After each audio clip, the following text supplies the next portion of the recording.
Hey everyone, welcome to Taste Different Gaming Appetizers. And Embracer is at it again. So the Piranha Bytes, the developer behind Gothic, Elex, Risen, just to name a few games, has been shut down. The studio was owned by Embracer, which had been seeking a buyer from the German developer as part of an ongoing cost-cutting restructuring following failed $2 billion deal with Saudi Arabia-backed Savvy Games Group last year. So we talked about that before, how Embracer was trying to do this big deal with Saudi Arabia, and that's what really brought about like all the closures from all the studios that they had. So it was reported that Piranha Bytes was looking for a new publisher following job cuts last year in January. Following a period of radio silence and inactivity with the studio, CEO Michael Rube addressed reports of an impending closure by stating the company was in a difficult situation, while expressing optimism about finding a partner by saying, "Don't write us off yet." However, German website GameStar published a story reporting the studio has officially shut down in late June. Despite this report, there still has not been an official announcement of the closure from Embracer or Piranha. However, their website, if you go to the website, all it is just their logo. Like there's nothing else there, but they're just their logo. So pretty much tells me they're probably gone. And details about exactly what happened are scarce. From the source, Game Informer has reached out to Piranha and publisher THQ Nordic for comment, but they haven't said anything yet. However, Piranha's leaders Bjorn Pangratz, I don't know, I'm probably messing up the name, and Jenny Pangratz, announced that the formation of Pithead Studio, a new indie studio. And in the announcement video, the pair acknowledges Piranha's silence over the past few months and says they plan to answer questions about Pithead's founding on their YouTube channel starting each Monday. So, Piranha Bytes was founded in 1997, perhaps best known for creating the Gothic series, as well as Risen and Elex.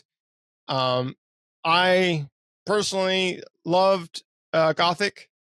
They're remaking the first one. I looked it up on Steam, and it's being remade by a different studio. It's still published by THQ Nordic, but it's being developed by Alchemia Interactive. I don't know who that is, but the only game they have on Steam is that game, right? The Gothic remake, the first one. But I love the Gothic series, especially the first game. In the first two, as Gothic kind of went on, it kind of got a little silly and wacky, but I love the first Gothic, especially. I mean, I remember back in the day, I didn't really know anything about it. I was just looking for an RPG, and I came across Gothic. It was a brand new game that had just come out, and I bought it hoping for the best, and I ended up loving that game immensely. Even though it had a lot of jank, a lot of their games had a lot of jank, bugs, and various things like that, but still, they were just fun. I enjoyed them. Risen, I've played the first Risen, and I like that too, and I've heard the other ones are pretty good as well. I have them, I just never have played them. And Elex is really good as well. I played the first one and beaten it, and I have the second one. I just haven't gotten through it because they are long games, right?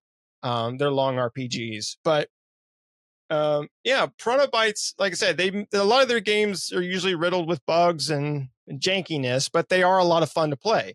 They're a lot of fun to go in and play around in. And this is just another studio Embracer has grabbed and killed off, right? I mean, Embracer is just really good about just destroying every developer that comes around. Unfortunately, it sounds like Piranha Bytes did not find another publisher to buy them, so might just be the end of that particular studio. It seems like there's no official word that I've seen yet, but we'll probably hear something, I'm sure, at some point about the studio's closure. But like I said, if you go to the website, Piranha Bytes website, there's nothing there. It's just the logo, and that's it. You can't click on anything or nothing like that. So, Patrick, what do you think, man? What do you think about all this? And Embracer did it again. it's really, really weird, right? Like Embracer is typically, as much as they're a crap company and buying up stuff and shutting them down, they're usually pretty quick on saying, we shut these guys down. But it's kind of weird that it's been radio silent, and the next thing you know, the studio founders pop up and post a video with a new studio, Pithead or whatever. It makes me wonder, is this something Embracer Group did, or is it something they just did? They're like, we don't want to be part of Embracer Group anymore, and we, can't buy out Embracer Group. So what are we going to do? We're going to leave and start our own new studio, right? I did not watch their video, so I don't know the details of it. I need to. But this Monday, what, the 15th, I guess, is when they will supposedly shed more light on what's going to happen. So we shall see what they say on the 15th, if they divulge anything or if they can divulge anything. If Embracer Group shut them down, it's just another in the long line of studios being shut down this year and last year. I mean, the gaming industry has already surpassed the amount of closures they did in 2023 this year, and it's just half over, a little over half over. So it's still on a roll. Game companies are making bad decisions because they're hemorrhaging money in a self-writing market, and instead of them writing it out and getting to where they need to and disappointing shareholders for a couple of years, they're making stupid decisions. It is what it is. They're trying to get themselves out of the red, but they're not able to weather the storm, and they set themselves up with too thin of margins and too many. We got to do X percentage of revenue year over year is a stupid model that is going to wreck a lot of companies, especially in markets self-right like the gaming industry is doing right now. I mean, it always happens, right? We have in the economy, you always have self-writing, which screws over the normal people, and the people who have major businesses, business owners, come out smelling like roses because all they do is cut their stabs and cut their losses instead of weathering the storm together. No, not all companies are that way, but the majority of them are, right? They don't try to weather the storm and take a couple of years of losses. They just cut ties as soon as the skies get dark. They're like, oh, we got to prepare for bad stuff. Let's lay off a bunch of people, get rid of a bunch of people, close a bunch of stuff down. So it's unfortunate. It sucks, but it really is kind of odd that founders have come up with a new studio all of a sudden and popped up on a YouTube channel, and Embracer Group is really quiet about this one. So we'll have to see. Is the studio really shut down, or were they just like the lone few people still managing the studio and they decided to cut tail and run away? And we'll see, but we'll find out hopefully soon. We shall see.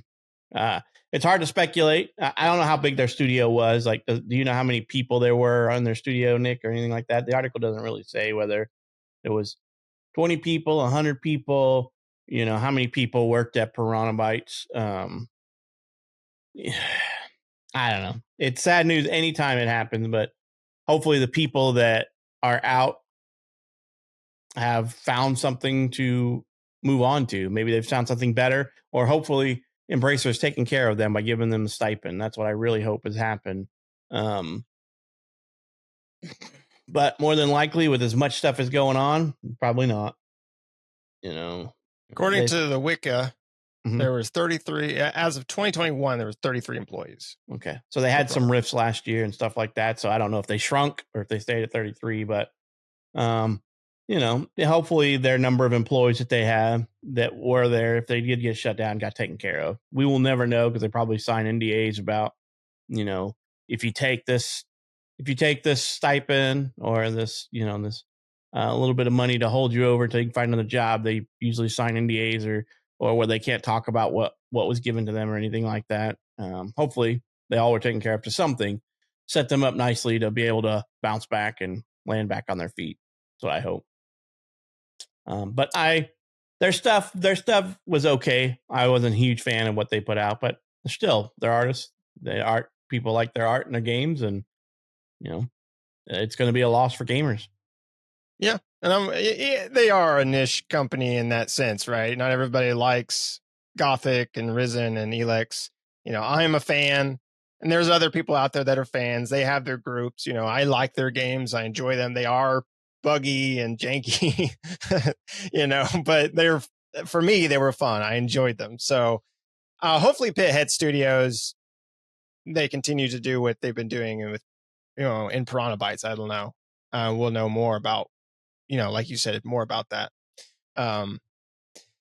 But yeah, it's unfortunate, and Embracer's not been great about grabbing these studios and then like I said, closing them down when the skies get dark. We just talked about Pieces Interactive, the Alone in the Dark developer that they closed last month, and then Volition with the new Saints Row game. As soon as that came out and bombed, they closed them down. And Free Radical, which is the Time Splitter developer, they closed them down. So like, it's like if a game doesn't do X amount of profit, then they're going to shut you down. I mean, the new Saints Row, granted, wasn't the greatest game, but it wasn't like, I don't think it was horrible or anything like that. It wasn't quite what I wanted for Saints Row, but it was still a fun game.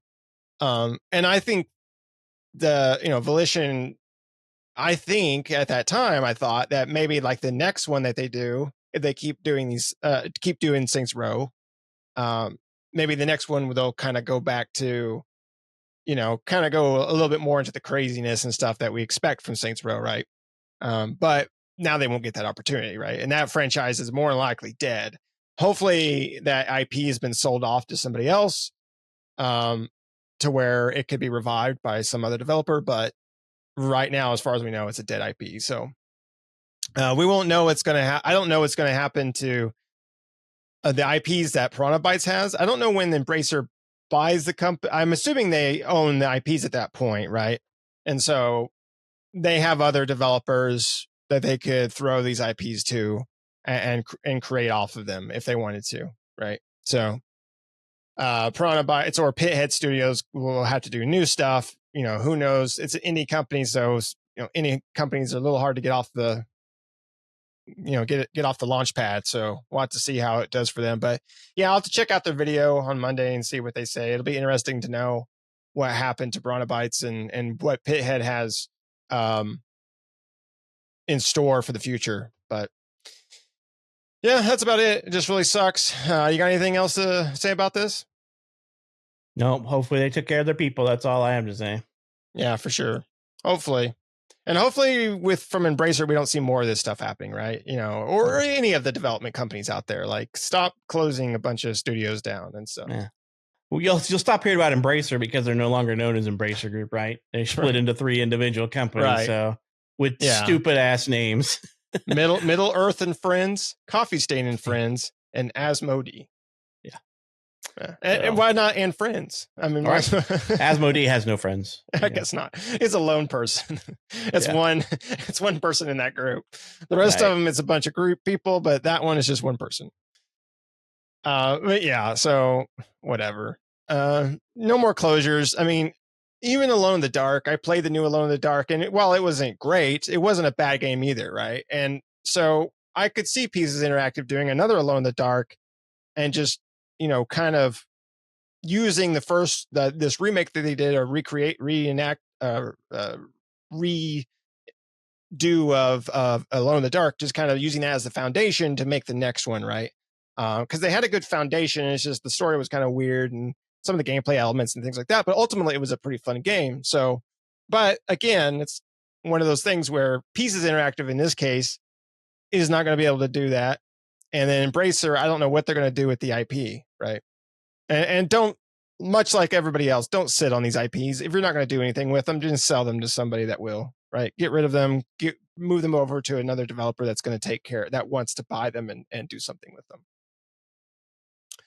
So anyway, all right, everybody, thanks for watching. Let us know down in the comments below. What do you think? Did you play any Piranha Bytes games, Gothic, Risen, Elex? Let us know down in the comments below if so. And if so, which one was your favorite, if you had one? Let us know down in the comments. Other than that, thanks for watching, everybody. Make sure to like the video if you liked it, if you enjoyed. Hit the subscribe button if you're not already subscribed. Help us out. Do us a favor, hit that subscribe button. Hit the bell notifications to stay up to date with new videos that we do all the time. And we will see you next time.